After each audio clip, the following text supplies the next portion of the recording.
cover-up in Oklahoma may be copied if copied in its entirety and without modification.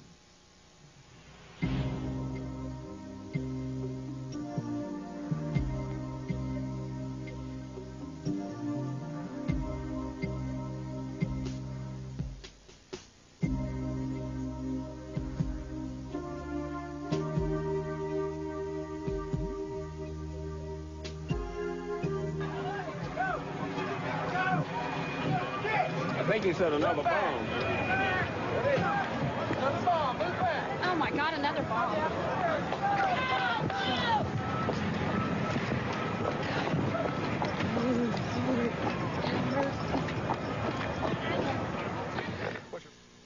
Citizen Information Network has prepared this video in response to the growing awareness that the federal government and our established media have collaborated to deceive us about critical aspects of the Murrah building bombing.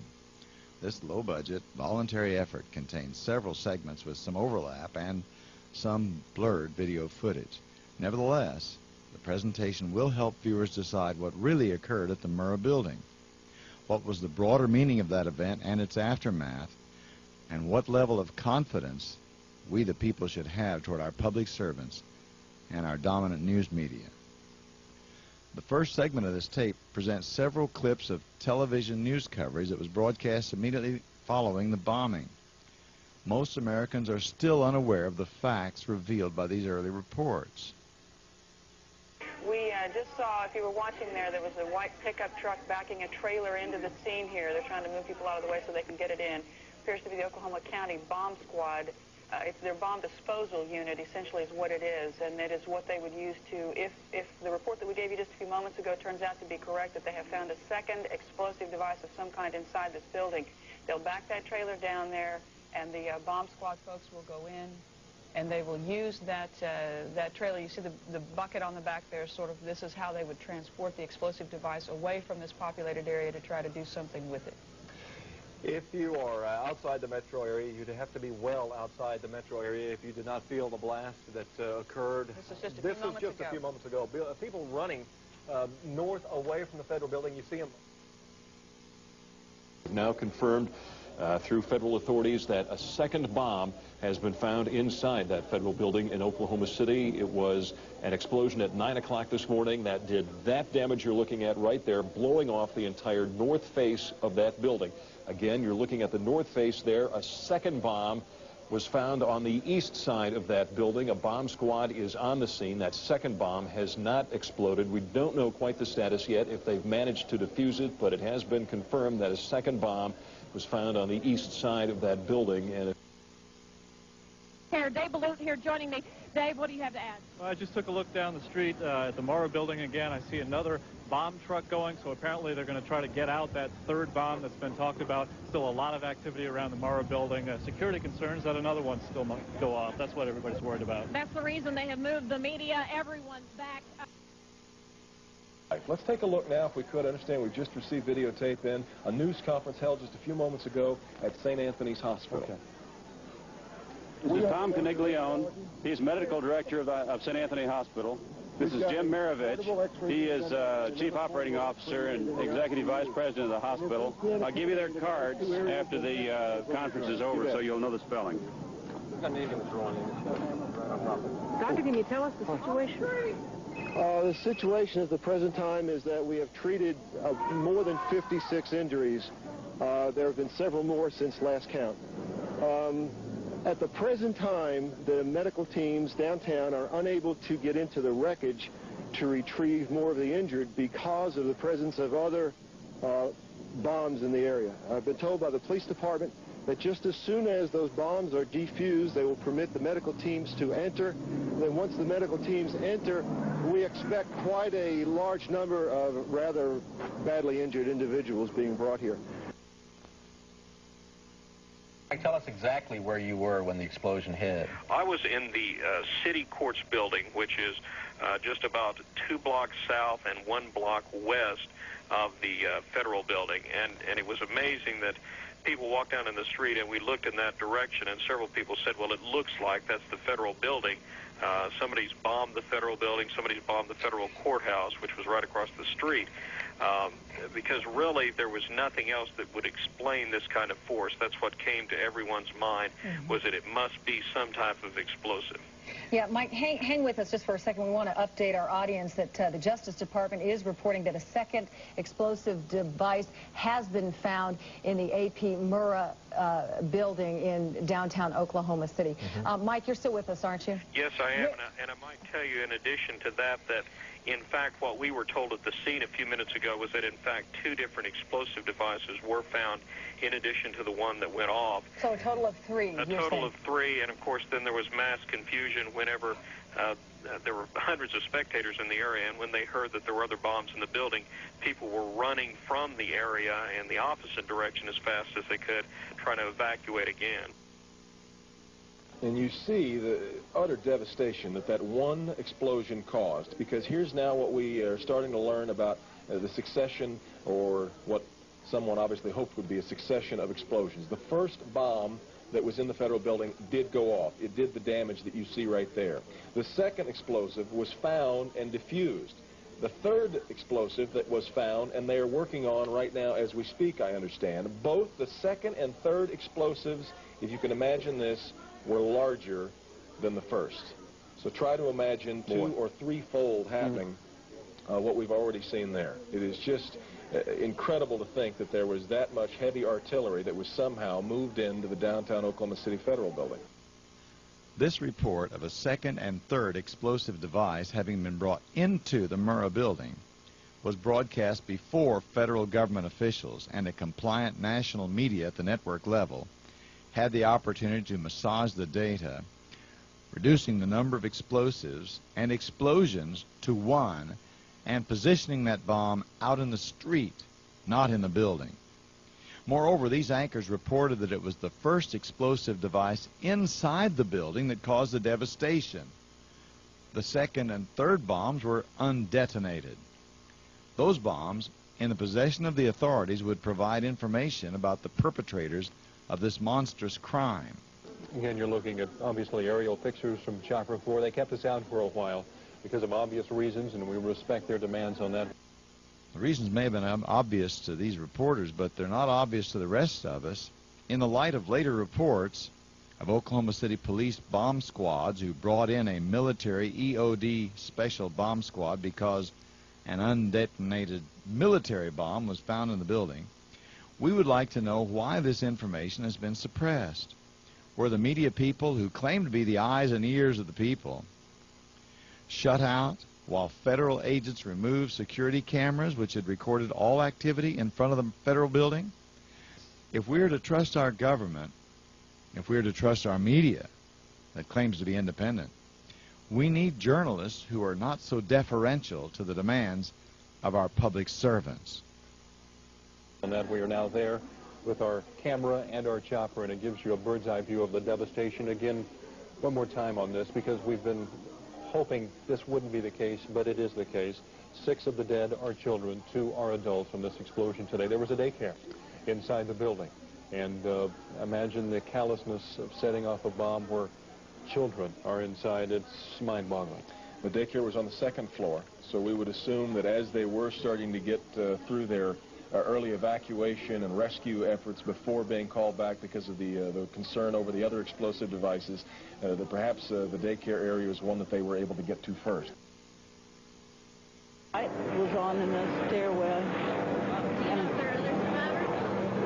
And there's casualties. I don't know. I know that some people were still in the building. They haven't gotten to yet. I saw a lot of people very badly hurt. Yeah, there were people were just getting out covered with blood and just stunned. I mean, it was just shock. Get out! Get them ready.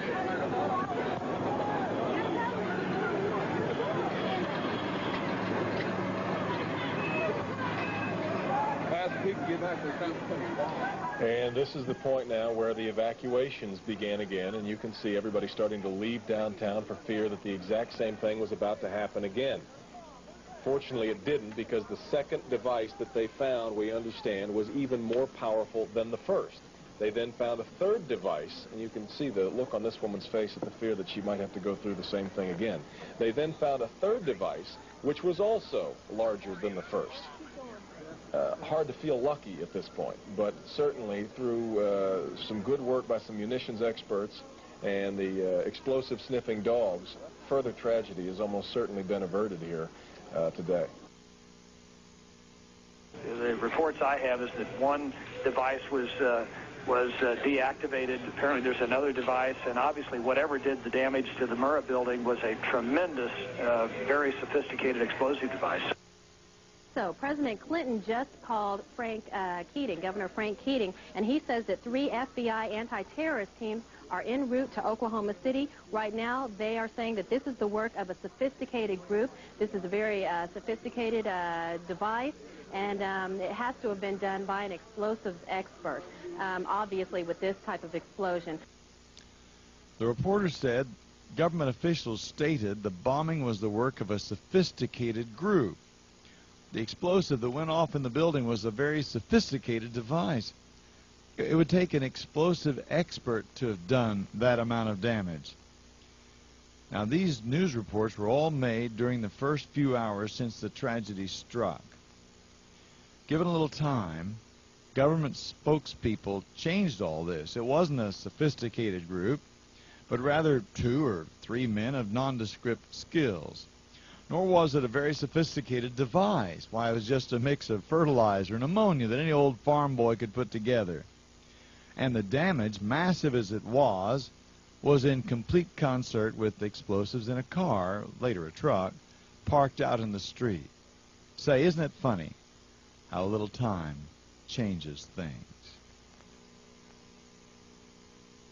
Also, we're getting word now that President Clinton is sending anti-terrorism units down here to look over the situation to find out exactly what went on and what other danger may be out there in Oklahoma City. That's something we need to think about, unfortunately, this time, because, as we've told you, 2 other explosive devices were found that were not detonated, and they were larger than the first.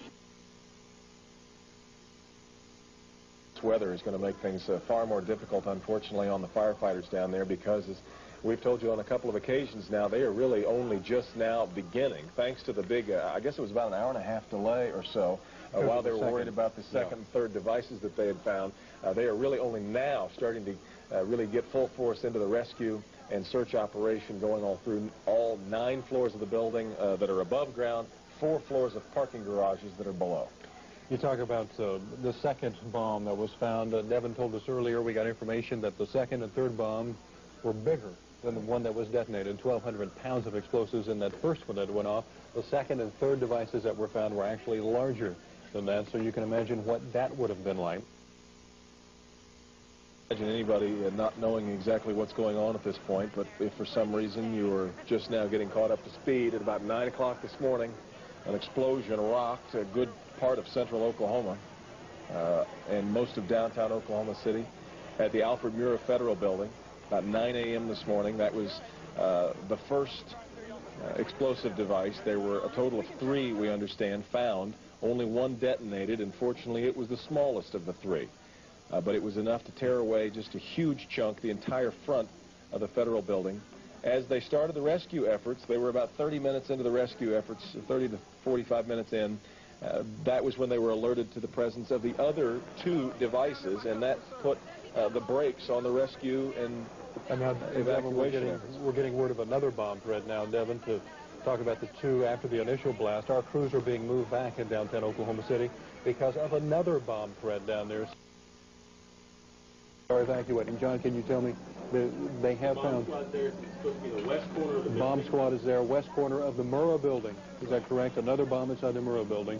Supposedly there may be another device there. Maybe another device there, and they are evacuating the area. And we'll reiterate again what these later devices are doing to the rescue effort. Time is so valuable right now as they try to get to these people who perhaps somehow are still hanging on to life inside that building. And each delay, every time the firefighters and the rescuers are called back and brought back down off of their ladders and scaffoldings, just could be exacting a terrible, terrible toll on the people who are already inside. Yes, it is. And we talked earlier about the 2 undetonated bombs that were found that were bigger than the device that exploded.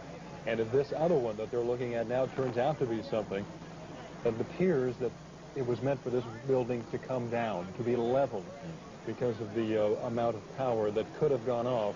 Only one explosion, it was obviously tragic enough, but there were more bombs set to go off, according to ATF officials. It's been about 5 hours now since that first explosion occurred, almost 5 hours exactly.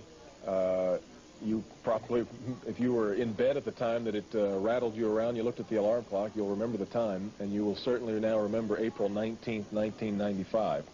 But 5 hours since, and because of these renewed concerns about new devices, 5 hours in, they are still really not able to get the rescue effort into full swing.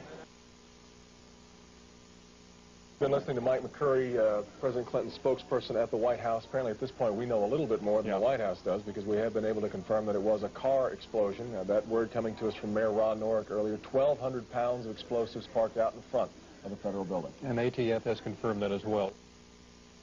Devin, we're getting more word on that car bomb now. Let's read this straight from the wire. You talked about it a minute ago. The head of the Bureau of Alcohol, Tobacco, and Firearms now says it appears it was a car bomb with as much as 1,200 pounds of explosives packed inside. 1,200 pounds of explosives packed inside that car bomb in front of the federal building. We heard earlier off the wire that from the governor that some of the fatalities were outside and across the street from the building. Now it all makes sense because the bomb was parked outside in a car. We've now moved from 3 bombs inside the building to 1 bomb with as much as 1,200 pounds of explosive parked outside the building. The government official at the ATF will later change this to a Ryder truck in order to accommodate a larger supply of explosives than 1,200 pounds, because that small amount of charge could not do the vast damage done to the Murrah building. But the steady escalation of the amount of explosives on the street and the invention of a bright yellow truck doesn't solve the problems the ATF officials and the obliging media representatives are dealing with. Such a car or truck bomb simply couldn't have taken out those support columns of the federal building. At the World Trade Center bombing in New York, the truck bomb was even larger than the final invention of the ATF at Oklahoma City, and the Trade Center bomb was parked in the garage right next to a support column. Yet all the Trade Center support columns remained intact. Moreover, the explosive force of any bomb falls off at the inverse cube of the distance from the bomb. The so-called Ryder truck bomb was parked outside the federal building. Now, this may all make sense to that reporter, but it makes no sense at all to anyone with a little time to make comparisons and to do some honest reflection. Now, Dr. Randall Heather is with us. He's a terrorism expert. Doctor, we are just shocked that this would happen here in the heartland of America. Should we be shocked about a car bomb in Oklahoma City? Well, any place you have a federal building, you have a target. That's the question everybody has right now. Why here? Why Oklahoma City? And you find out by finding why that building. I don't think it's material that it was in Oklahoma City. It's really the building. The building could have been in any city in the United States. The question is why that building? And was it Waco? Is it Nation of Islam? We should find out an awful lot when the bombs are taken apart. I think it was a great stroke of luck. As you're mentioning, it's hard to talk about luck on a day like today in Oklahoma City, but it was a great stroke of luck that we actually have got diffused bombs. It's through the bomb material that we will be able to track down who committed this atrocity. All right, Dr. Randall Heather, a terrorism expert, we appreciate your time and your thoughts today, and I assume that we will be speaking with you again here in the hours and days to come. Dr. Heather spoke of a great stroke of luck. There was even a trace of a smile as he said this. In the authorities' possession of an entire defused explosive device that would lead them to the terrorists responsible for this tragedy. Heather said this was of great importance, a tremendous asset. Why haven't we heard more of this invaluable resource? Why is it that later media output speaks only of a single fertilizer bomb with no further revelations about the other bombs? The anchor said he was sure the public would be hearing more from this expert on terrorism, Dr. Randall Heather. Well, we haven't heard anything from him since. Is it because what he said cannot be made to fit the scenario created for us by the FBI, the ATF, Janet Reno, Bill Clinton, and the horde of media jackals who act as conduits for their misinformation? Well, we heard earlier from Dr. Heather, who told us that the fact that they were able to find some of these devices undetonated is certainly going to help in their investigation. Let's go down now to Suzanne Steele. Suzanne? Devin, I got out of Chopper 4 just a few minutes ago and got really the first aerial look at this building. Of course, from this side, you can see the scope of the devastation, but you can't really see how much of the building is affected.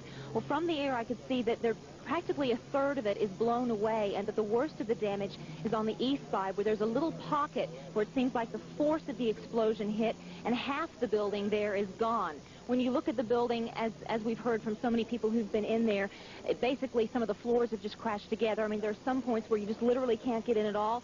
And then from Chopper 4, at some particular points, we could see all the way through the building. That's the force of the explosion. It just blew out all the walls and everything inside. Notice this reporter's language. The explosion blew out all the walls and everything inside. She didn't say the walls were blown in or that everything inside was blown further in. They were all blown out. This report, which came early in the ordeal, is consistent with other journalists' news stories. The May 1st edition of Newsweek, on pages 45, 44, and 57, carried illustrations of that devastation with reports that parts of the Murrah building were blown out, not in, showing parts of the Murrah building that were blown directly across the street into the facade of the Journal-Record building. It's clearly a physical impossibility for a bomb in a car or truck to blow parts of the federal building out, making a path directly across the parking site of that car or truck and hitting the Journal-Record building.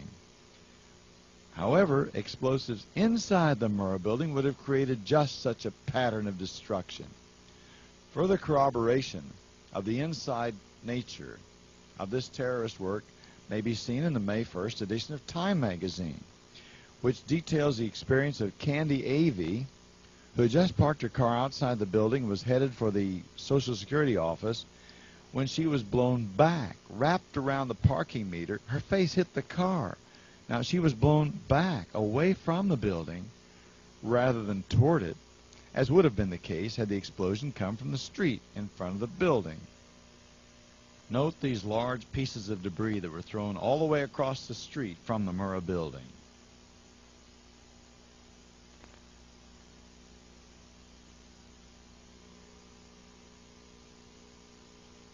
That we have here, you can see the sheriff's bomb squad. These people are obviously very, very busy today. They've just pulled up. They're continuing to stay in the area, and as we have more information, we'll bring it to you. Back to you guys. Where has all this information gone? How did these many reports and all this evidence of an explosion and explosives within the building become condensed into a single fertilizer bomb located in a vehicle on the street outside?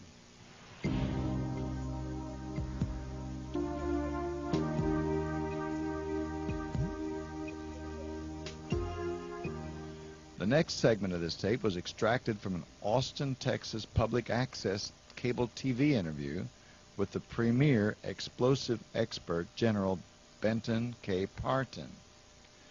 Remarkably, the pronouncements of General Parton and similar statements of other top experts in the field have either been underplayed or altogether neglected by the media. Although this segment has marginal technical quality, it accurately presents the analysis by explosives expert General Parton. General Parton, would you explain to us a little bit about your career in the United States Air Force? I was in the Air Force 31 years, active duty, and I spent 25 years in research and development. Most of that was in the weapons area. I had graduate training in armament engineering. I went to the various laboratories at the Ballistic Research Laboratory, where I designed warheads. In fact, I did the design and development work for the first Beaumont warhead there.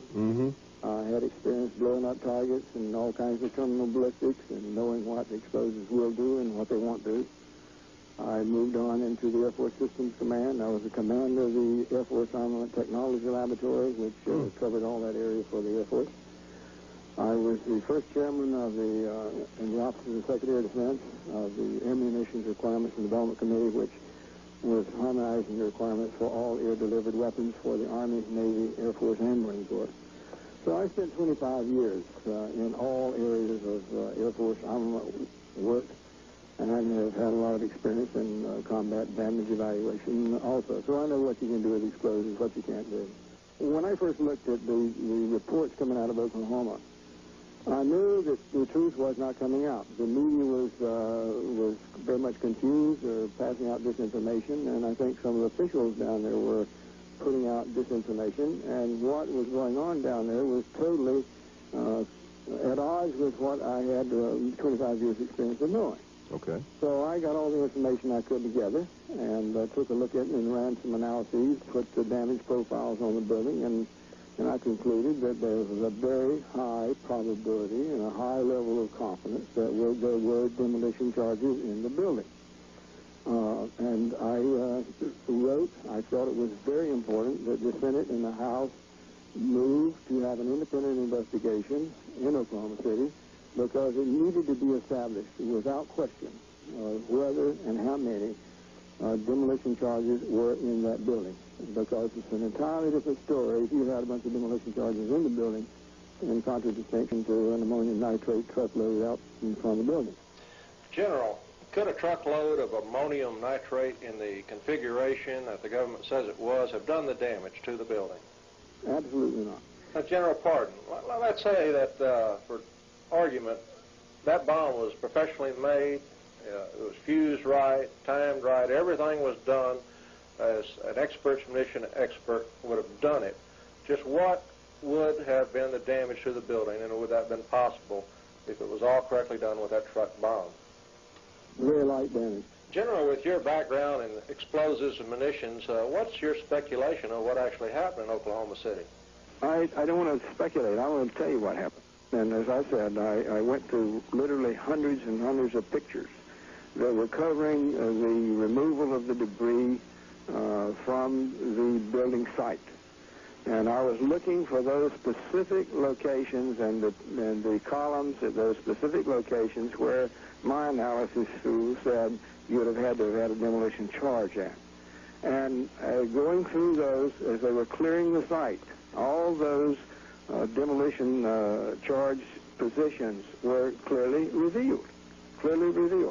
Now, for the television audience, I have a number of charts here, but I will talk through them, and people can understand what is being said. Sure. The first picture shows the building down there just a few seconds before the blast. Mm-hmm. And you can see the cars, the light poles with some aluminum light pole fairly close to it. And the next picture shows is taken about 33 minutes after the demolition, and there's a little aluminum light pole that's over there very close to the building. It's still standing. The sign that was over here, the signs are gone, but the frame is still across the street. The frame, the pole that was on is gone, and you have this monstrous gapping side of the building removed. I don't care what was in the truck. It wasn't whether it was a high-energy military explosive or whether it was ammonium nitrate. Either case, you would not have had the energy to do to the building what was done, both from an order of magnitude as well as the pattern of destruction. Okay. Now, for the benefit of the TV viewers, let me show a chart of the vertical profile of the building. This chart shows across the A row, the columns in red are not down. That was A2 through A8 are all down. Mm-hmm. And in the second row, column B3 is down. Mm-hmm. Before I knew precisely the location, and when I sent the letters to the Senate and the House, I put the truck bomb out where it was supposed to be, and I showed a sphere of ammonium nitrate about 4 feet in 4.5 feet in diameter, with a pressure of 500,000 pounds. By the time it reaches the first column, you're down below, you're down around 2,000 pounds per square inch. By the time it reaches the second row of columns, you're down around somewhere between 285 and 40. Well, just beyond the B column, you're in the 40-pound region. And from there, if you reach out to A7 from that location, you're down around 11 pounds per square inch, and the A7 was a very, very massive and heavy column. There's absolutely no way. Now, you could have brought it down from there. But I say this: the maximum reach of the bomb would have been into B3 because that's where the column came down. But the truck bomb was not in front of column A3. It was over beyond column A4. And column B4 and B5 in the middle row would have seen a lot more impulse than the column B3, which came down. In fact, it would be about twice as much impulse as column B3. And so if you were going to bring down a column, it would have been B3 or B4 or B5, and certainly not B3. You don't have to go any further than that to know that you had a demolition charge on column B3. Now, if you look at those columns, they have furring strip on them, and they have sheetrock on them. And the sheetrock and furring strips are still on them. Down at the first and second floor, some of the sheetrock and furring strips had been knocked off, but you see absolutely no spalling damage to those columns. So columns a lot closer than B3 to the truck bomb, still have sheetrock and furring strips around them that weren't even knocked off. Now, you can't think about bringing down a column by blast without cleaning that sort of stuff off if you had the power to collapse that kind of size of a column. So you don't need to go any further than that to know that B3 had a demolition charge. There's no other explanation. It's a closed set. General, you're telling me that somebody drilled those columns and then placed explosives on the columns? Well, they don't need to have drilled it. They could just have placed the satchel charge up against that column and have brought it down. But, General, we had a bomb outside. We had a demolition crew inside. How many personnel do you think were involved in this operation? Well, it would have taken several, and it would have taken people with access. You got to remember that those federal buildings have guards on the gate, and they have magnetometers and everything else. So it's not only a matter of how many people, but who had access. That's the problem. General, is there anything we haven't discussed or have overlooked here? I wanted to point out, I say there were 4 demolition charges inside the building. Okay. And I pointed out that there was one at the junction of the header with the column A7. There was also one at the junction of column A3 and A5 and at B3. Now, for the television audience, I have a chart that shows uncovered the evidence. Right here, you can see the area has been cleaned out around column B3, and it was destroyed by demolition charge, appears to be a charge destroyed by demolition charge, at the 3rd floor level. You can see the rebar sticking up above what remains of the concrete column. There's no other extensive damage around on the column. It's just where the detonation wave pressure ran out, and the granular destruction of that column petered out, but you still have the rebar still sticking up. Now, at the header that's been uncovered, it went across, that's about a 3-foot by 5-foot, or a little less than that, beam. And you can see column A3 standing up. There is no spallation on it. You can see the rebar sticking out of the top. You can see the Art Deco rings around the column. And that was the demolition charge at A3, peeled out the concrete from the rebar down just a little below that header. And you can see on the right side, the header to the right, you can see where the rebar is completely exposed and the concrete is outside of the zone from in around that rebar. General Pardon, can you give us your conclusion to these matters? My conclusion is that there had to have been those 3 demolition charges in the building at A3, A5, and A7. Panic column B3. Okay. Now, when I wrote the letter to the House, I said it was perfectly possible for that to have been done because those columns were available to people from the street. And I expected when I looked at it, if it had been some outside job, the demolition charges would have been at the base of B3, B5, and B7. But they weren't. They were up at the third floor level, which says those charges were on the third floor. And you look at the end of the column there, look at the end of the beam over at column A7, and you can see at the top of that column you had more destruction than you did at the bottom. In other words, the demolition charge was on top of the column at that juncture, inside of the building and not outside of the building. Why were they in such a hurry to bring the building down? Well, I can say that we don't know who did the damage down there, but I know who's covering it up. They not only brought the building down, they cleared out the site, they covered the site with dirt, they carted the 200 tons of building over to a site, and I was under the impression it was a raid out for further possible inspection, but we went over to that site, and there were guards at the gate. You were not permitted to enter, and we were told by the people at the site that all the material was buried. They dug holes and buried it. So the conclusions of your investigation is that there's another classic cover-up going on. Obviously. It's a classic cover-up. A classic cover-up. So if you weren't under that desk, you wouldn't have made it? Well, my floor was okay, and the ceiling had come down, but there was still concrete above, so it was just a corner of the office that was left that we were in. Everybody else that we worked with is gone. Are you okay? Just the corner of your office was okay? And the rest of the floor was completely flattened? And we go over the edge and look, and you can see the sky and as far down as you can look, and just a hole. And which floor were you on? Fifth. On fifth? Fifth floor. Please listen very closely to this momentous account given when events were still vivid in the mind of this survivor. Note that the building was already going down before any bomb outside had been detonated. Indeed, a street bomb would first blow in the Murrah building's window glass, but this survivor's account has the building quaking several seconds before the glass was blown in. So just the one corner of the fifth floor wasn't completely flattened? From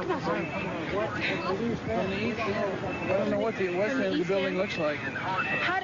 Did everybody just crawled out of the desk after? It was like slow motion. We crawled under before the glass started coming, and everything, it just seemed to roll in on us.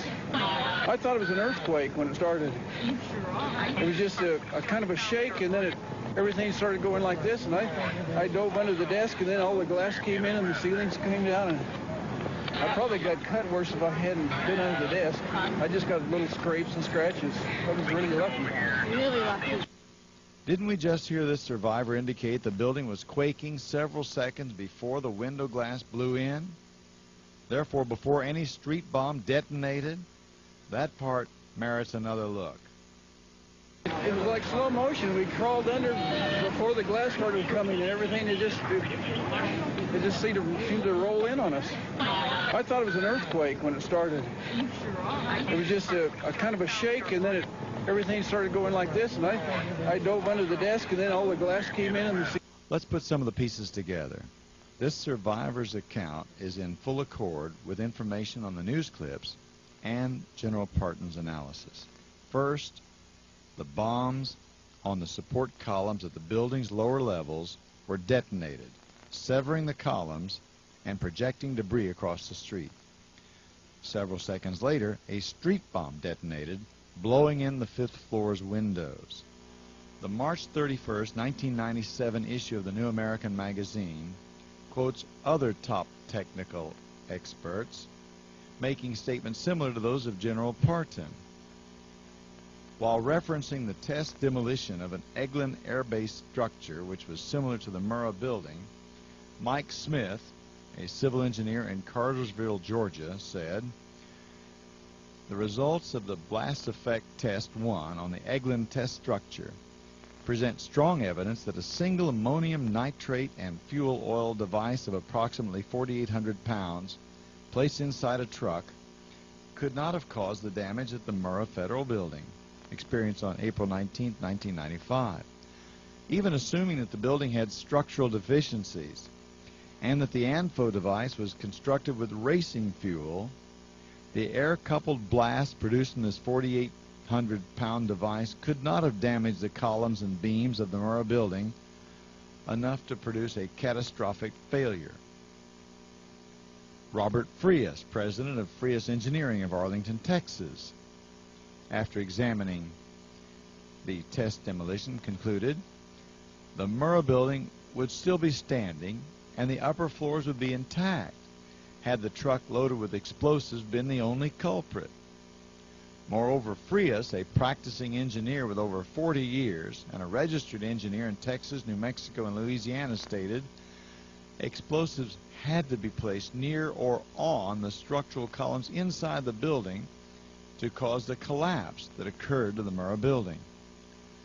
Likewise, Alvin Norberg, a licensed professional engineer in Auburn, California, with over 50 years of engineering experience on over 5,000 construction projects, writes that evidence from this data verifies that the severe structural damage to the Murrah Building was not caused by a truck bomb outside the building, and that the collapse of the Murrah Federal Building was a result of mechanically coupled devices, bombs, placed locally within the structure adjacent to the critical columns.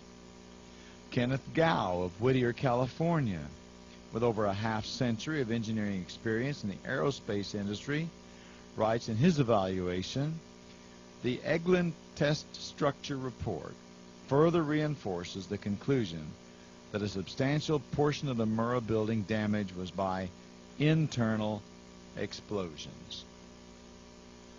And indeed, if the omission of these authoritative accounts of General Parton and other technical experts casts doubt upon the credibility of our dominant media, how should we respond to an outright lie in that context?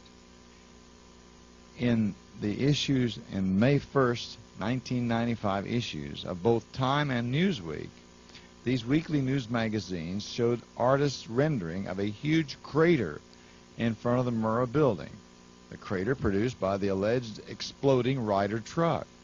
Both Time and Newsweek stated that the resulting crater was 30 feet wide and 8 feet deep. That's a crater big enough to swallow up a Winnebago or a medium-sized school bus. Now, why did Time and Newsweek just present the artist's rendering and not an actual photo of that huge crater? We know why. Because we have early video footage taken just after the bombing. Time and Newsweek did not present a photo of the huge crater because the huge crater is a lie, a hoax, an obstruction of justice, indeed, a crime against the American people. Where is that huge crater? Our raw footage clearly showed people walking here within the so-called huge crater area. Either those people are over 12 feet tall, or that huge crater is a hoax. Wouldn't such a crater be very conspicuous? Well, where is it? We believe the huge crater hoax is just one glaring part of the bigger hoax created by our media and our government in order to cover up the truth that the Murrah Building was blown up from within by people who had free access to federal buildings. Further confirmation of the government media fabrication of a vast crater may be found in Michelle Marie Moore's detailed account of the Murrah Building bombing, titled Oklahoma City, Day 1. On page 61, Moore discloses that the plywood that workers placed in front of the building, supposedly to cover the huge crater, concealed instead merely some scattered debris. It appears that a tiny, suspiciously shaped crater, too small for detection by aerial video, might have existed, but this tiny crater was too small to plausibly suggest an explosion outside the Murrah Building, large enough to have been the sole cause of such massive damage. Accordingly, the huge 30-foot wide by 8-foot deep hoax crater was invented to hide the fact that the critical bombs were strategically placed inside the building by people who were protected from above and who had free access inside the Murrah building. Eyewitness reports and expert testimony have firmly established that the multiple bombs that were placed inside the building contained explosive charges sufficiently to do all the devastation that we've seen. Therefore, it would appear that the purpose of placing a bomb in a vehicle outside the building was to divert attention from those who had access to those support columns inside. That this aspect of the cover-up has been successful may be seen in the focus of subsequent media coverage and government press releases, all of which wrongfully placed the blame for this tragedy on people who were in disfavor with the government. Prior to that awful day, so-called anti-terrorism legislation that severely curtails the ability of the people to defend themselves against government intrusions on their liberties had been stalled in Congress. After the Oklahoma City tragedies, Congress easily passed these bills, granting more power to the ATF, the FBI, and other government entities. It's more than curious that personnel from those agencies, said to be the target of the April 19th bombing, were conveniently absent from their Murrah building offices that day. Could it be that the Murrah bombing atrocity was ordered by highly placed people in government in order to gain vast anti-terrorism powers? In such a case, the greater the atrocity, the greater the likelihood that they could achieve this increase in their power. Now, we're also hearing from some witnesses on the scene that they've overheard from firefighters that were first on the scene that there was a possibility that there was a secondary explosive device besides the car bomb device outside the building, and that that device may have been placed near the nursery. Where has all this information gone? None of these reports of explosions and multiple bombs within the Murrah building was ever mentioned again by the dominant news media, nor was any presented to the federal grand jury or at the bombing trial. Indeed, where has all this information gone? The next feature on this tape is a video affidavit made July the 20th, 1997 by Jane Graham, a HUD employee who was on the 9th floor of the Murrah building during the bombing. Most noteworthy, none of Jane Graham's startling information was ever carried in the dominant media, nor was any of it presented to the federal grand jury or to the jury in the McVeigh trial. July the 20th, 1997. And I am recording this in order to make an affidavit that what I say is, in fact, true and correct. 3 weeks approximately ago, I was over to D.C. Lawton's house, who is a friend of mine. And when I was there, Reed Walcott was also there, and they had a video that was playing in their TV. And on it, there were appeared these two men. Let me up close. I had a picture of, and I had this picture made off of the video. It is not very clear, but the video shows them perfectly. When I saw these two men, I asked them to stop the video, that I recognized these two men, but that they were not dressed as they are here in this photograph. I have given considerable thought to when and where I saw these men. I first saw this taller gentleman here with the beard. I saw him on Tuesday afternoon, somewhere between the hours of 3:30 and 4:30. As I recall, it would have been that period of time. Date. And this was on the April the 17th, or 18th, I'm sorry, April the 18th. And that was on a Tuesday. And he was walking down the hall, coming from the west end on the first floor, going toward passing the GSA officers. He was dressed in a blue shirt and pants, and I assumed he was there replacing one of our regular men for the building temporarily. When and I didn't think any more about it, except that he didn't look like a maintenance man, and I had just totally forgotten about it. And then the following morning, which would have been April the 19th, I saw both of these men as I came to work in approximately 8 o'clock. These two men were coming out of the stairwell on the first floor to the west of the elevator. They walked directly by me, probably within 5 feet. Both of these men were dressed in blue pants and shirts. And I thought at the time that they looked so different than our normal men and that GSA had in the building maintenance. And I thought perhaps that the other men either were on vacation, and I thought it was odd that both would be gone at the same time. But I just felt they didn't look like our normal GSA people that are employed in our building. I was asked by the FBI several times if I had seen anybody in the building, strangers, that were maintenance men, were dressed like maintenance people. And I had said no, because I had not thought, when they had talked to me about maintenance, I had thought about, what I was thinking about was some repair person coming in who was with the company. I had not even considered GSA people. And they are, in fact, the building maintenance people.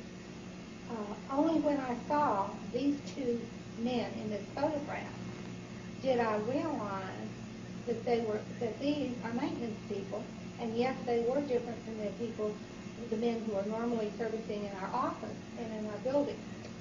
This photograph came from a video called Cover Up in Oklahoma by Jerry Longspot. I had not seen this video until, as I say, 3 weeks ago. Had no idea until I saw these men. Didn't register where and when I saw these people. I can only tell you that they were in that building on a Tuesday afternoon and a Wednesday morning. The taller gentleman, this man right here, was there Tuesday afternoon. He was also there on Wednesday morning.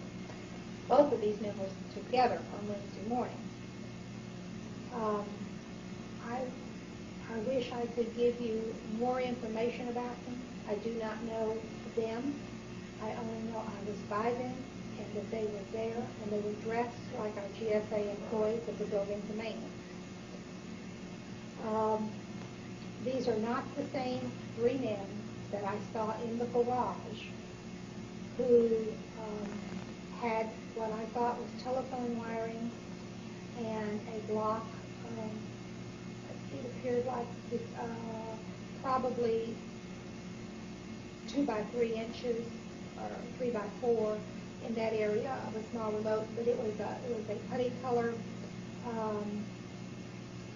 a solid piece of block. I don't know what it was, but they had that, and they had this wiring. When they saw me watching them, they were down there. They had plans for the building, and they were discussing. They were arguing, in fact. Apparently there was a disagreement because one of the gentlemen was pointing to various areas in the garage. They were talking about, I assume, the plans for the building. I thought maybe they were telephone men at first. These 3 men were not the same as these 2 men on this picture. They, when they saw me watching them, they took this wiring. It looked like telephone cord. It was putty colored. They took that. They took whatever else was in their hand. I don't know what it was. They put all of that back into a paper sack. They put it in the driver's side behind the passenger's seat, behind the driver's side. It was in a kind of, as I would call a pale green, a faded green station wagon. I did give that information to the FBI and to Stephen Jones. FBI did not asked me to look at any pictures. They only wanted to know if I could positively identify McVeigh or Nichols, and I said it was neither of those two gentlemen. I gave them descriptions of the three men, but it was only when I saw this picture of these two men 3 weeks ago did I realize that I had seen these men and that they were in fact in our building the morning of and the day before the bombing. And that is my testimony. My name is Jane C. Graham.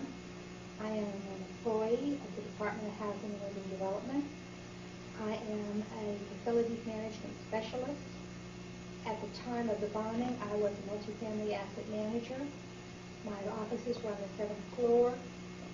I had occupied not only the 7th and the 8th floor, but I had just gone to the 9th floor when the bomb occurred. In reflecting this, I want to specify that the first bomb, the first impact was a waving effect that you got when the building was moving. You might have maybe felt a little waving, perhaps like earthquake movement, and it lasted for several seconds. About 6 or 7 seconds later, a bomb exploded. There was an entirely different sound and thrust. It was like it came right from the center up. You could feel the concrete floor move a little.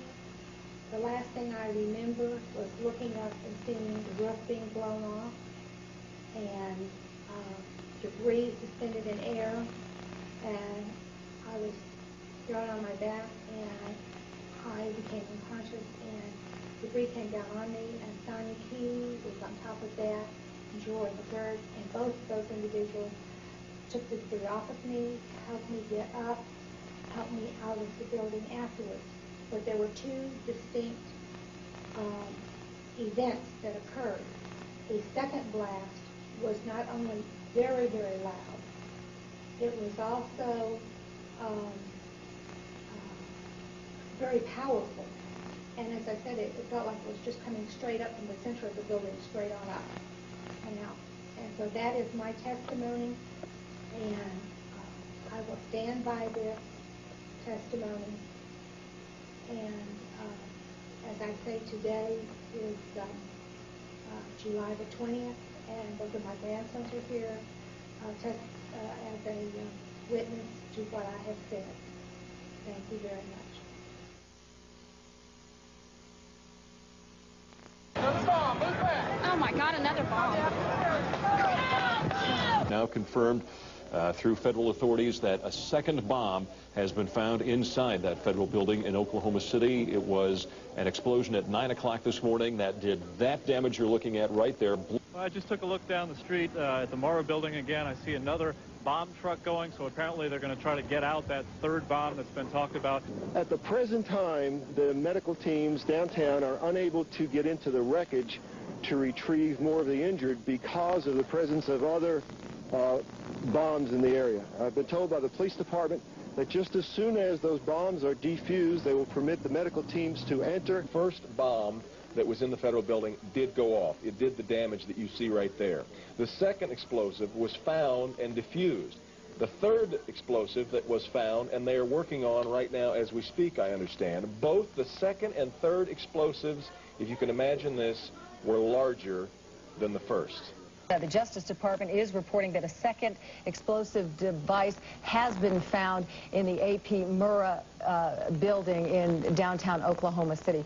The reports I have is that one device was deactivated. Apparently there's another device, and obviously whatever did the damage to the Murrah building was a tremendous, very sophisticated explosive device. So right now they are saying that this is the work of a sophisticated group. This is a very sophisticated device, and it has to have been done by an explosives expert, obviously with this type of explosion. 2 other explosive devices were found that were not detonated, and they were larger than the first.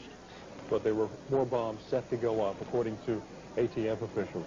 That we have here, you can see the sheriff's bomb squad. These people are obviously very, very busy today. They've just pulled up. They're continuing to stay in the area, and as we have more information, we'll bring it to you. Back to you guys. We should find out an awful lot when the bombs are taken apart. I think it was a great stroke of luck. As you're mentioning, it's hard to talk about luck on a day like today in Oklahoma City, but it was a great stroke of luck that we actually have got diffused bombs. It's through the bomb material that we will be able to track down who committed this atrocity. Where's all this information gone? They dug holes and buried it. It's a classic cover-up. A classic cover-up.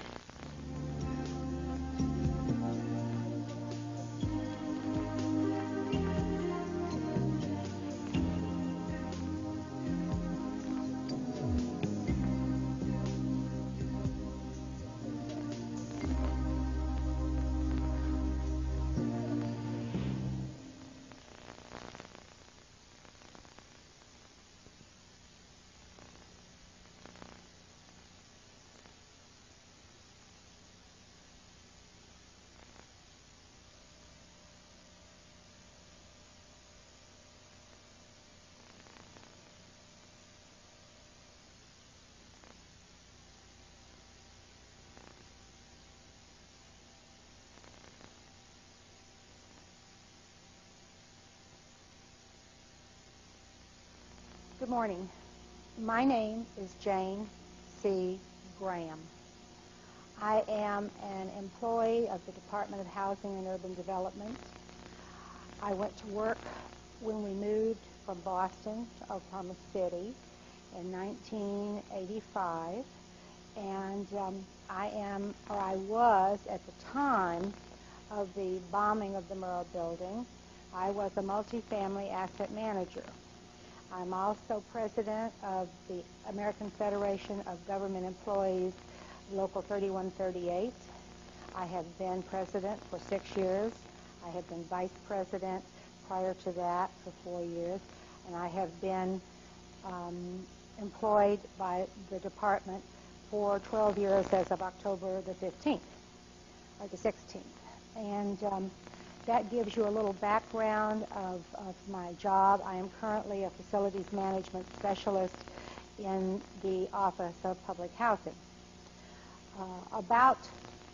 Between 3 and 4 months ago, I was at a friend's home, and at that time, I happened to see they were showing a film, and on that film, I happened to see a picture of these two gentlemen.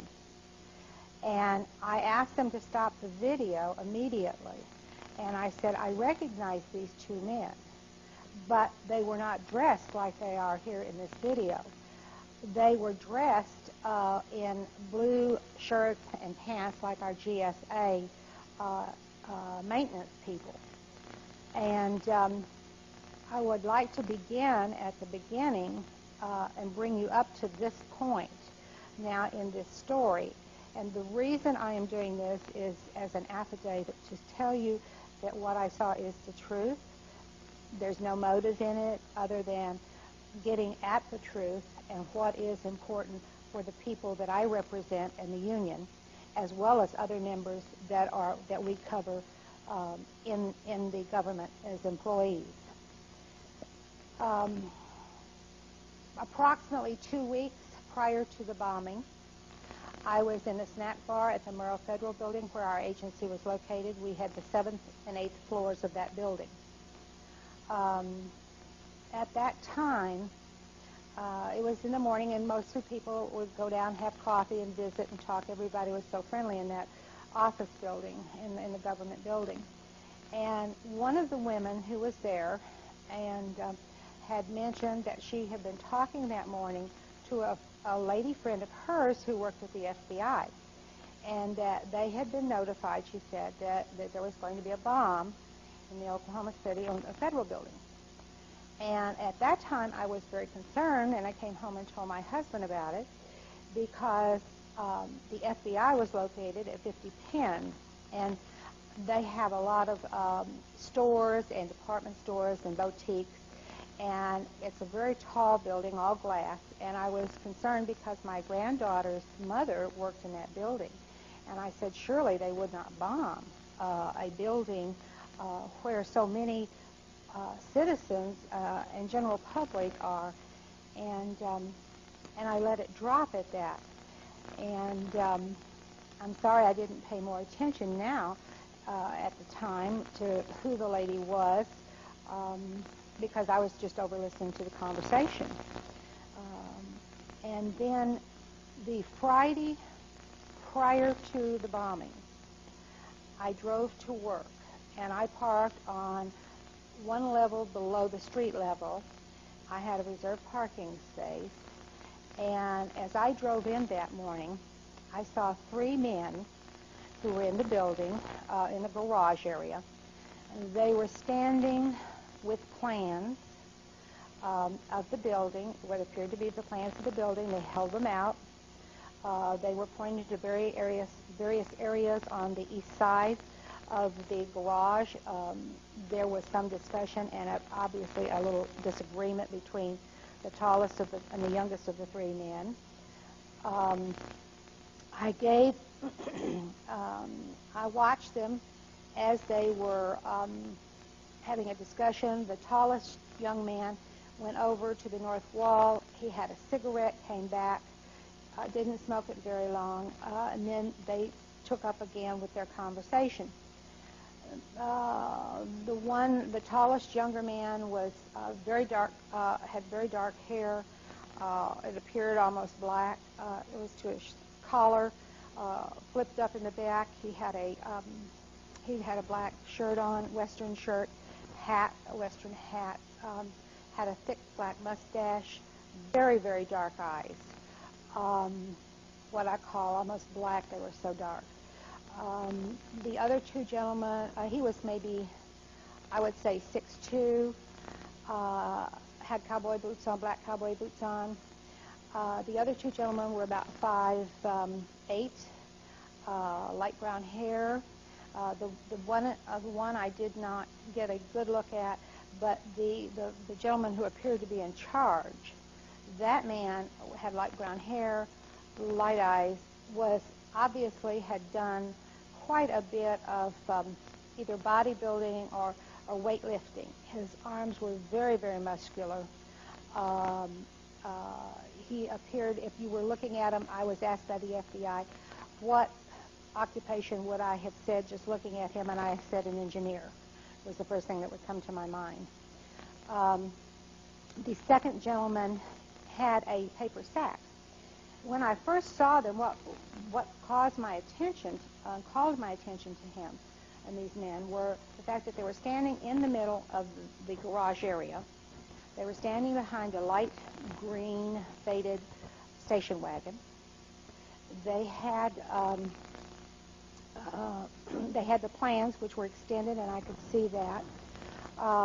The one man in the middle had what appeared to be what I thought was telephone wire.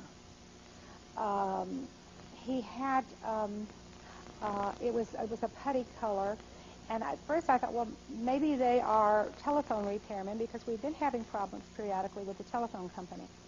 And then I reasoned to myself that they couldn't be telephone men because normally they're out in the hallways, and that we have closets where all that equipment is and so forth.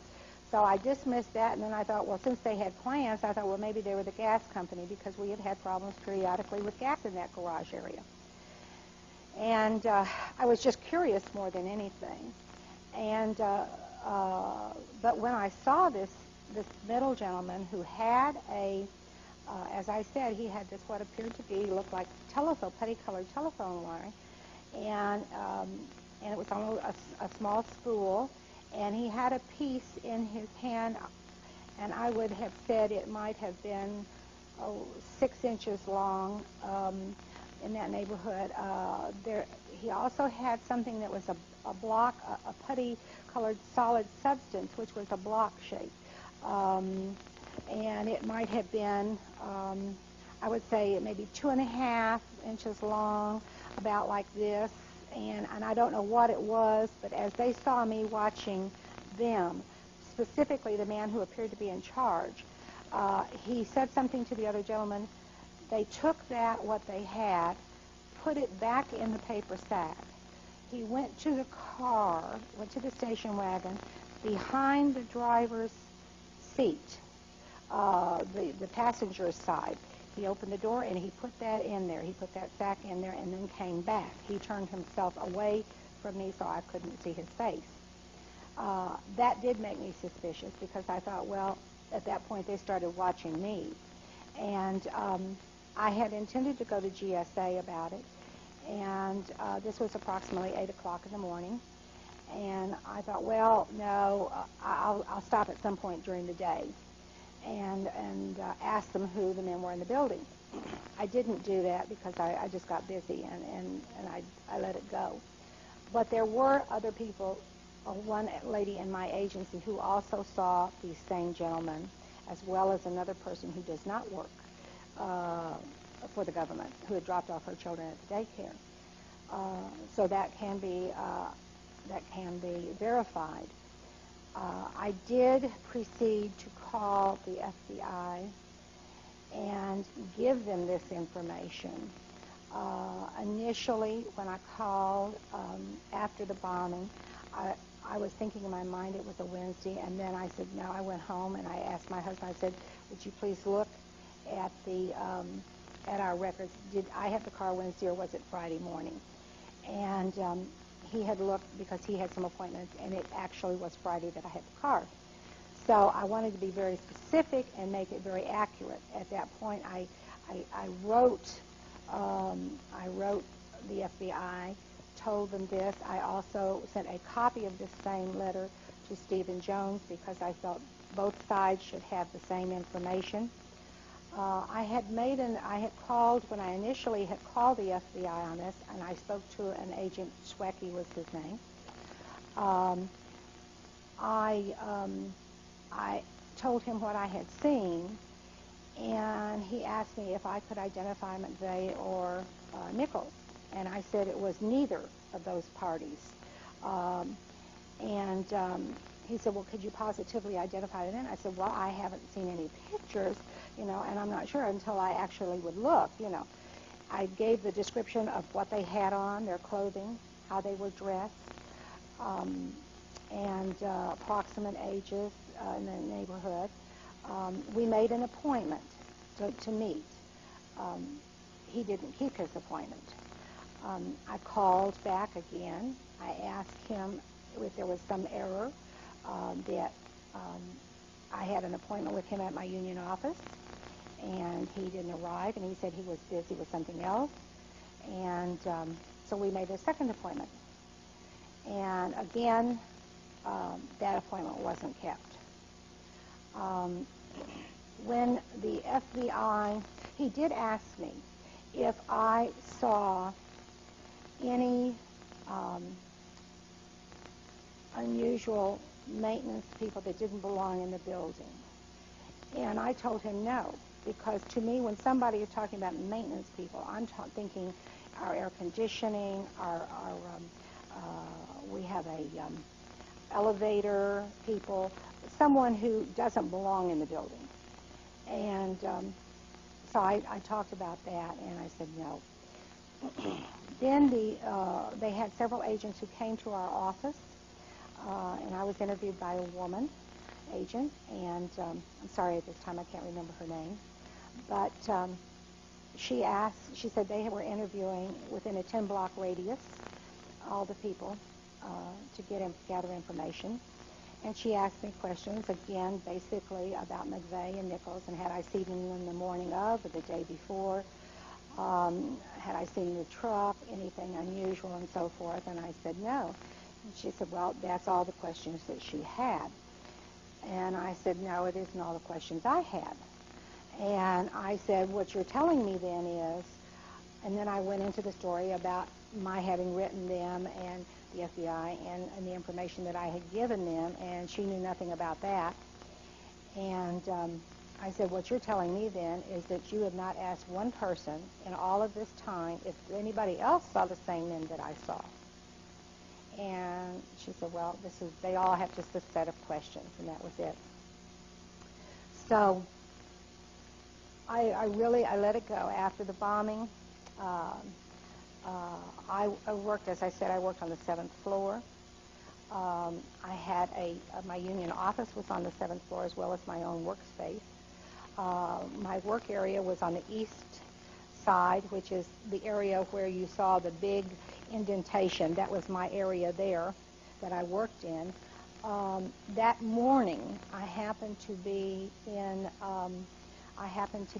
my union office, which was just west of the center of the building, and we were doing a report that we had to do on finances with the secretary and the treasurer. And my husband happened to call, and in that conversation, I remembered I had to go upstairs to a training program on Windows. I wanted to preview that. So I took all of our reports and went over to valuation, which is at the north side of the building center, and was talking with several of the ladies there. And I looked at the clock at that time. It was just 9 o'clock. And I told them I had to run upstairs. I'd be back because I knew they started promptly at 9. I wasn't going to be there on time. And I left them. When the bomb exploded, every one of those people in that area were killed. I went up to the 9th floor. I got there just about a little almost 9:02, because I had just sat down at the computer and turned it on when the first wave hit. I remember thinking I had done something when I turned the computer on. And because you had this waving motion which was going east to west. It was like a rippling effect, and the building swaying, and the young lady who was giving the training had told everybody, it's an earthquake, get down, get underneath your desks, and so forth. And of course, I was literally just stunned and just sat there at that moment. And then a few seconds later, maybe 8 seconds, 7, 8, 9 seconds, somewhere in there, there was an explosion. And that was an entirely different feeling, because in the explosion, it felt like the thrust of it came from the center of the building up. And you could feel like the concrete floor just raising some, even on the 9th floor. And the last thing I remember was looking up at the sky and the roof suspended in air, and just all kinds of things just hanging there for a second. And I don't remember anything after that. Apparently, I was thrown on my back and I was unconscious because 2 of my co-workers,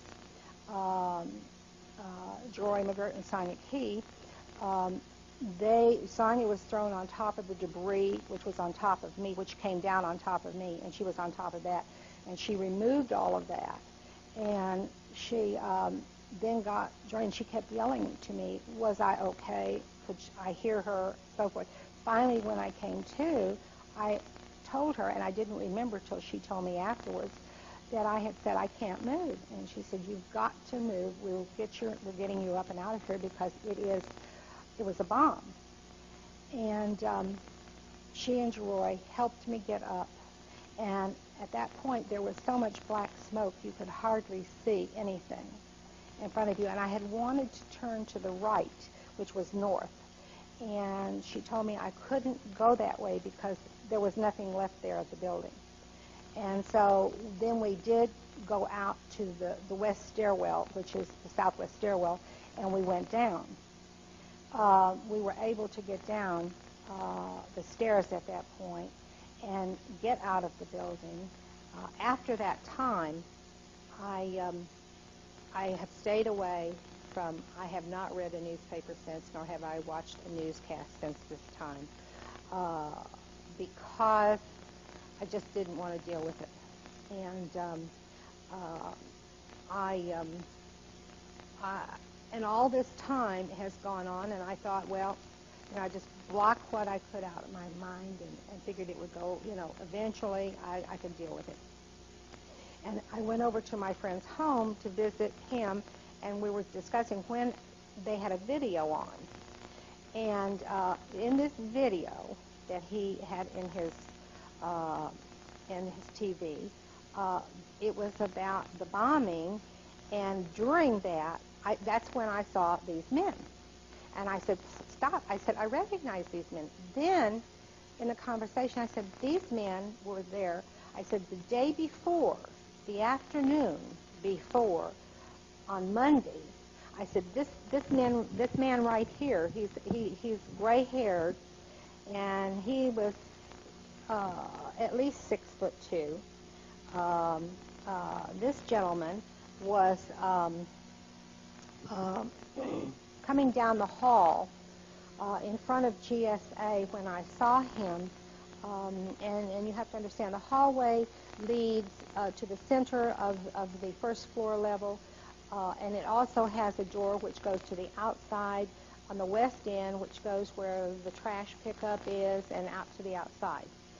So I had seen him, and I thought it was unusual because of his age and his appearance. He did not look like he was a maintenance man. He was dressed in clothes like GSA would wear. And I thought it was unusual, and I thought, well, if he was going to be having if he has a second job, if this is going to be his next occupation, he really did not fit in it, didn't look like he belonged. And so I saw him as he was walking and going through the building. And I thought, well, it was odd that we had, I wondered where our maintenance man was. We have two that were normally always there together. And he was so different from the men that were normally in our building, and appearance and so forth. And so I just thought, well, maybe one of them is on training or something, is sick or something, and we have someone else substituting. The next morning, my husband dropped me off to work, and that was between 8:15 that morning, Tuesday morning. I wasn't paying any particular attention to the outside or anything, but as I came in, both of these gentlemen, this one in particular, both of these men were coming out of the stairwell, and that is directly behind the elevators, and you can only come from the upper floors down. And they came out the door. They were both dressed in GSA blue shirts and pants like they would wear, walked directly by me, past me. They were very intent on moving, and moving quickly. And I really looked at them very hard because they neither one appeared like they belonged there, and I thought it was very unusual that I would have that there would be two men in the building who would be taking the place of our normal GSA men. And I was surprised, and I thought, well, I can't imagine them being so different than the regular men that were normally there, that we would have two at the same time out, and we would have two replacements. And only at that point did I connect with the thought that these must be the maintenance people that the FBI were asking about that were different, that didn't belong. And of course, to me, I never put GSA employees in that category because they were government employees, and I didn't think about them as being specifically maintenance people. They were just government employees that did various things around the building. And I realized at that point that is exactly what they were talking about. I looked. I was very interested at this point with these men because I wanted to know more about them. And I had called several people and inquired about them. I was told, oh, these two men had been identified. They gave me their names, told me where they had worked. FBI had already identified them and so forth, and that was, that I was wasting my time. And I wasn't satisfied with that specifically because although someone may tell you something, I wanted to know for a fact, since I had identified these two men, I wanted to know for a fact that these men were who I had seen. And so I proceeded to try and run down the two men. It took me about a week to locate where the men were, where they worked. And all I will say at this time is that the FBI did identify two men who worked as maintenance men for the Journal Record. They are not these two men. They are not in any way connected with these two men. And so to date, I don't know who they are, except that I can tell you these men were in that building that morning, and they were definitely moving in a very fast fashion. Determined would be my word for it. They turned to the west in the hall, which would meant they would have been going out that exit where the outside exit was in the trash area. And the interesting thing was that this was about, let's say, 8:15, and they were dressed in those clothes. I don't know how at 9:15 or 9:30, whenever the video was taken, these men were already in their other clothing. And the question was, where did they change to me, and what caused them to change? And I have no idea. I can't make any guesses. I won't make any guesses except to tell you that I saw these two men. I could identify them if I saw them. And I don't have a problem with that. And I am hopeful that there are some other people in our office who have also seen these same men, and or at least in that building will see these men and come forward as well at that time. So that's my testimony. To the best of my knowledge, I have tried to be as accurate as possible, and I would hope that these men would be brought to justice.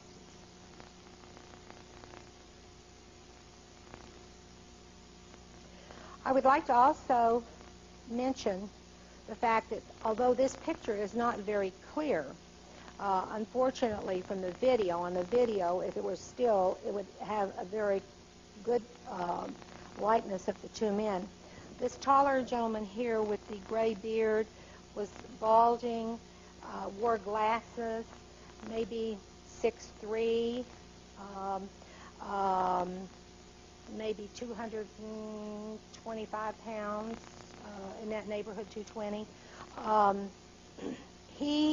The day before on Monday when I saw him walking down the and there must have been something, he must have been, and I'm sorry to say I cannot remember who he might have been with, but there was a comment made or something, but I thought to myself as I was watching him come down the hall,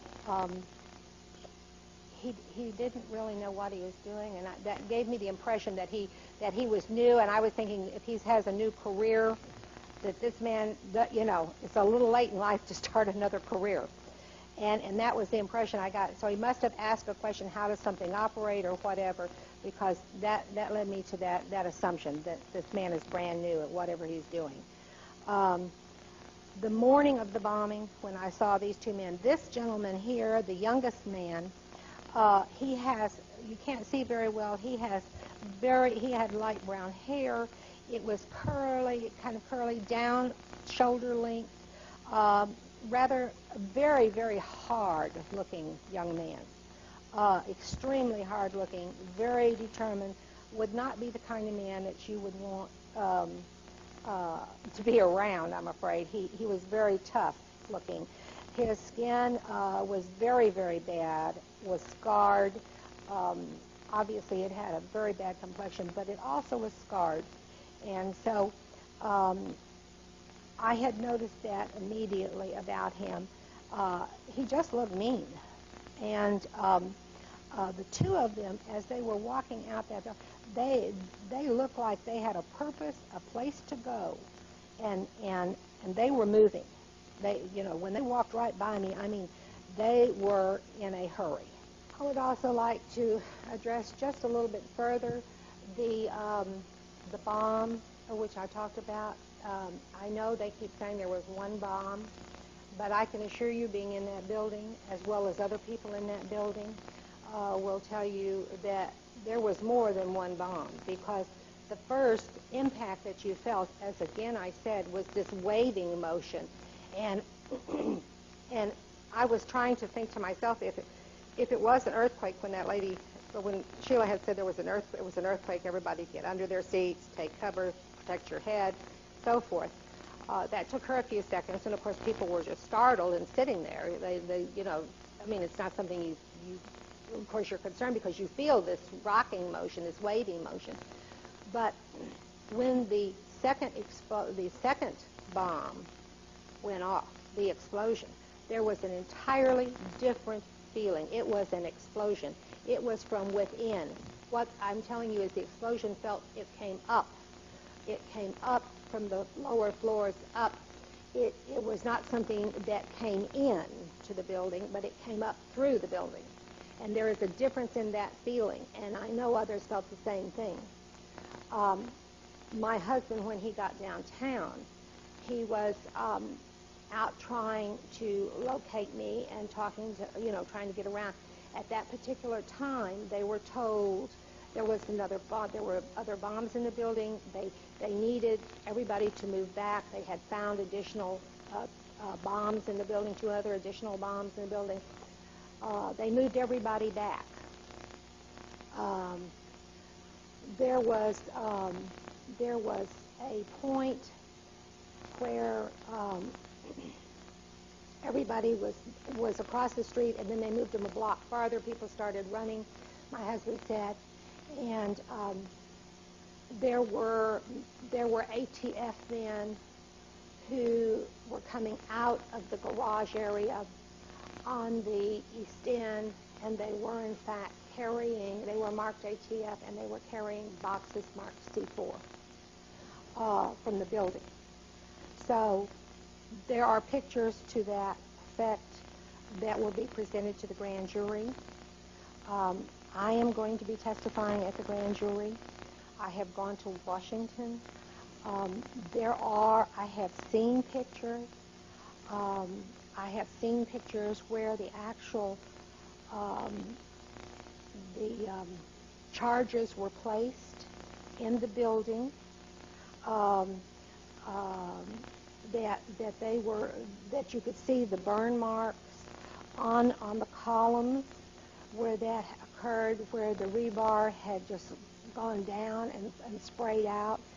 Also, I know they've talked about a Ryder truck or a car bomb and these types of things having been there. I did not see any crater.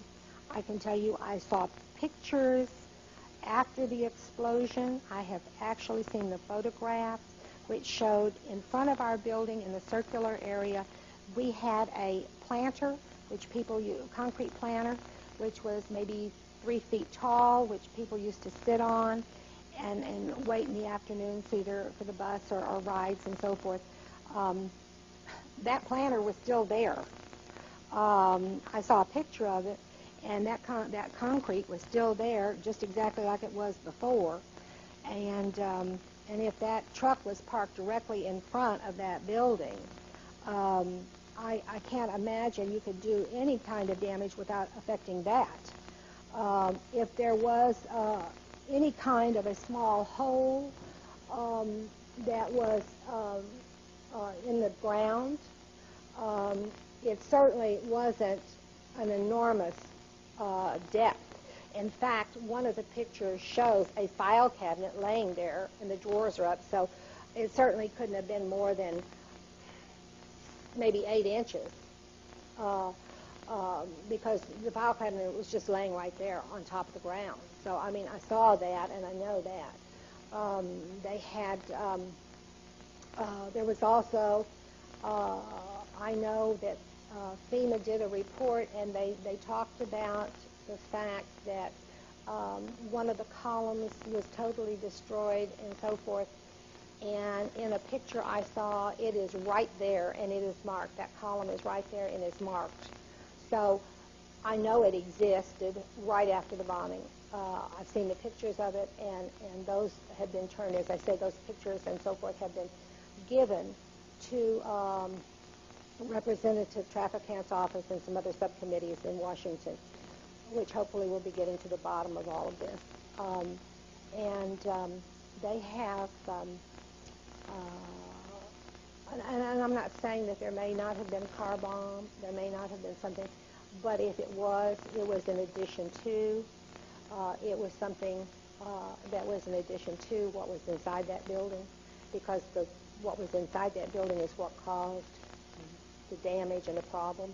And had the other explosives gone off, there would have been nothing left of that building or anyone in it, for that matter. Nice to close the book. It was an easy way to close the book and chapter and say it's over and it's done with. We have our man, our two men who did the bombing, and I cannot believe that one man or two men did this bombing. Let me tell you, I know this. Timothy McVeigh was in our building several times, weeks before. I have co-workers who saw him in the building, who rode the elevators with him from the 9th floor down. And the 9th floor, again, houses ATF. Why was he on the 9th floor? Those are questions that need to be asked. He certainly was there to see somebody on the 9th floor. You just don't normally go up to the 9th floor unless there's a purpose or reason you're going to see someone, ATF or someone up there. I was in Washington with a young lady from the Postal Service who talked to John Doe 2. You know, he was the one who was in charge. Tim McVeigh held the door for this man, John Doe 2. John Doe 2 is the one who did the talking. He is the one who was in charge, as Debbie said. He was the man who was in charge, and the other, McVeigh, was just following him along. So it was, she said, military came to mind, and so we need a lot of these questions answered. There is no question in my mind that the FBI knew about this. They were told about this. My understanding was when Carol Howe had her court hearing, her supervisor admitted in court that Carol Howe did in fact notify them that the Murrah building was going to be bombed. So again, it comes out that they were aware of this. They had prior knowledge of this. That isn't to say that they actually took part in it, but they did have prior knowledge of it and did nothing about it. So omission is just as great as commission in an act.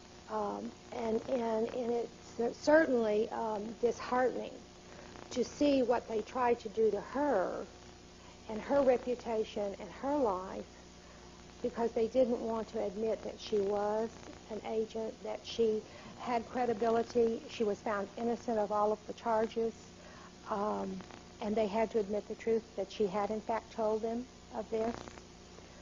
Again, I would like to, in wrapping up, go over as my thoughts come to me about the men that were in the garage the Friday before. It was an impression that I had, but as a first impression, not only would I have said they were, the two men were engineers, but certainly they appeared to be what I would call a military cut. If you were looking at them and trying to guess what their occupation would have been, I would have said military. The tall young man would not have been. He did not look like a military man. Nationality, I cannot. The tallest young man was having words, as I said again, with the man who appeared to be in charge. He appeared to have the authority. He was the man with the plans and directing the other two, definitely directing the other two in what he wanted done, and pointing to the areas on the east side of the building. I don't know what they were doing or what they were looking at, but they were definitely pointing to various areas on the south and the north sides of that building. In the center, And the tallest young man obviously disagreed with one thing that the man in charge said, because that's when he walked away. I guess to let his temper cool down, and afterwards came back. It struck me as odd that when they were parked in a reserved spot, which they weren't at the least bit concerned about being seen. They weren't. They didn't appear afraid. The tall young man just gave me a dirty look. The other man who appeared in charge, once he saw me really watching him and the other two, that's when he told the second gentleman to put the package they had back into the car. And he watched me all the way till I entered into the building to go upstairs. So at that point, I had attracted their attention as well. I do remember that morning as I came in, the morning of the bombing, as I said, I saw these two men coming out. These men, as I say, were dressed in blue shirts and pants like GSA employees would have been dressed. When I got to the 7th floor, and I am sorry, I do not remember who it was, but someone did tell me that the bomb squad had been in the building. In fact, they were saying that someone that they had spoken with had made a comment about the fact that they were in the federal building behind us on 4th Street. And they were surprised, they parked in our building, and they were surprised that the bomb squad was in the church parking lot, and had made the comment about, well, they guess they had another bomb threat. And more concerned with the building behind us than the Murrah Federal Building. And, but that they had seen them, and that they were in fact out there. And so although I hadn't seen them, they obviously had been through our building, because whoever told me had said they'd been in our building, and so they must have seen them. And I'm sure that given, if the government wanted to find out and actually talk to people that were in that building at that time, I am sure they would find some of the people that were there. Usually those were the people who came in at 7 o'clock in the mornings from 7 to 8. They had already been through our building. I know when I got upstairs, and that had to be at least 8:15. 8:20 when I got up. So they had already been through that building at that point, our building. But these men coming down had been in after the bomb squad had been there, because that would have put them in after that time when I saw them coming out of the stairwell. And the question becomes again, who were these people? The men in the garage. No one ever asked me to look at any pictures to try and identify any of these men. These two men still remain unknown. We need to know who they were and why they were there. We need to know about the men in the basement, in the garage area. Why were they there? Who were they? Why were they in a reserved parking area, totally at ease, not the least bit concerned, only in the respect that they were concerned that I was watching them, and then they were watching me. I think there are a lot of questions that still need to be answered. Just trying to remember little things that I might think of. There are others, as I say, in our building who saw these same men that I saw, and who will testify if called by the grand jury. And so I think we need to get a lot of this out, and to have any information. Again, as I say, I know that the FBI was notified of a bomb, because I came home and told my husband about it 2 weeks before. So I'm very sure that they were aware of it, because I was concerned, thinking it was the FBI building that was going to be bombed, and worrying about my granddaughter's mother, who was in that building working.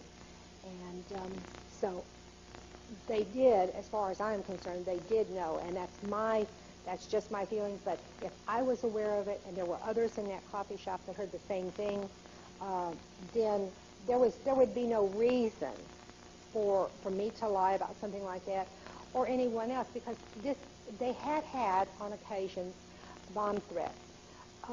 It wasn't something uncommon. That, I mean, it would be like the first time, and people, I don't really think, took it seriously, because they just couldn't imagine that could really happen. And but I really believe and know that they were notified, and that lady would not have said that if she had not talked to her friend at that time.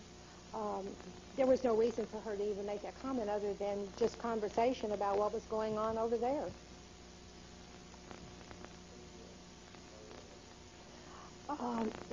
I know that the ATF wasn't there at that time, and we've not been able to get any comments. They keep saying, well, some of the men were there, some people were there. I have heard, and I think if some were subpoenaed, I have heard the comment that they were told not to come in that morning, that they were under orders of secrecy, that it was a matter of national security. They were not to discuss any of this issue, period. They were not to tell anything. And I would hope that someone who was in that agency would have the courage to come forward and tell the truth and admit it.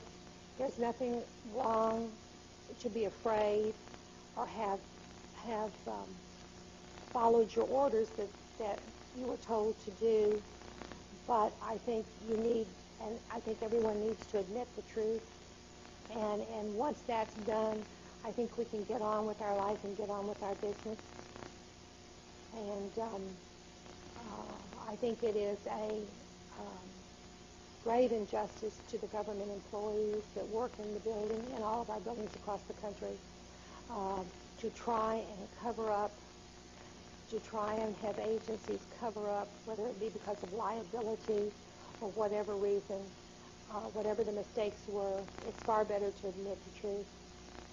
And so I would hope that we will have enough of these people who will actually come forward and testify, who are not threatened by their own agencies and the people within their agencies, so that they can talk, because you have to live with yourself.